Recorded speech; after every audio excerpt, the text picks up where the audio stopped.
Praise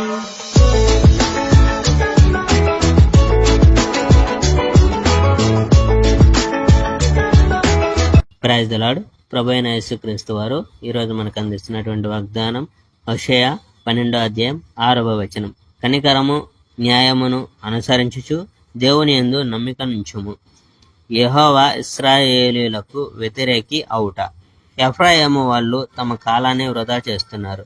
ఇశ్రాయేలీయులు రోజంతా గాలిని తరుముతున్నారు. వాళ్ళు అంతకంతకు ఎక్కువగా అబద్ధాలు ఆడుతున్నారు. వారు అంతకంతకు ఎక్కువగా దొంగతనాలు చేస్తున్నారు. వాళ్ళు అషూరుతో ఒప్పందాలు కుదుర్చుకున్నారు. వాళ్ళు తమ ఒలివ నూనెను ఈజిప్టుకు తరలిస్తున్నారు. యెహోవా ఇలా అంటున్నాడు, అతడు చేసిన పనులకు గాను యాకోబును శిక్షించి తీరాలి. అతడు చేసిన వాటన్నిటిని బట్టి అతన్ని శిక్షించాలి. యాకోబు ఇంకా తన తల్లి కడుపులో ఉండగానే తన సోదరుని మోసగించడం ఆరంభించాడు. యాకోబు బలిష్ఠుడైన యువకుడు. అప్పట్లో అతను దేవునితో పోరాడాడు. యాకోబు దేవుని దూతతో పోరాడి గెలిచాడు. అతను విలపించి దేవుని ఒక సహాయం చేయమని అడిగాడు. ఇది బేతేలులో జరిగిన సంఘటన. అక్కడ ఆయన మనతో మాట్లాడాడు. అవును, యెహోవాయే సర్వసేనాధిపతి అయిన దేవుడు. ఆయన పేరు యెహోవా అనగా ప్రభువు. అందుకని మీరు మీ దేవుని యొద్దకు తిరిగి రండి. ఆయనకు విధేయులుగా ఉండండి. దయగల వారిగా నీతిమంతులుగా ఉండండి. సదా మీ దేవుని నమ్మండి. యాకోబు ఒక వ్యాపారస్తుడు. అతను తన మిత్రుడిని కూడా మోసగిస్తాడు.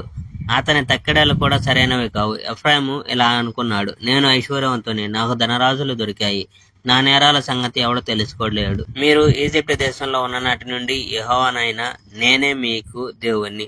గుడార సమావేశ కాలంలో మాదిరిగా నేను మిమ్మల్ని గుడారాల్లో నివసింపజేస్తాను. నేను ప్రవక్తలతో మాట్లాడాను. నేను వాళ్ళకి అనేక దర్శనాలు ఇచ్చాను. నేను పద్ధతులను సూచించాను. కానీ గిల్లాదు ప్రజలు పాపులు. అక్కడ అనేక క్షుద్ర దేవత విగ్రహాలు ఉన్నాయి. అక్కడ ప్రజలు గిల్గాల వద్ద ఎడ్లను బలులుగా ఇస్తారు.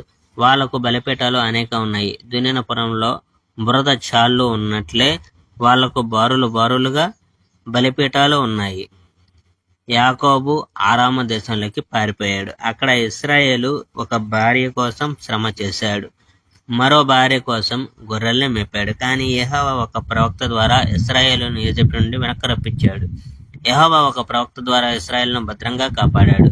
Praise the Lord. May God bless our India.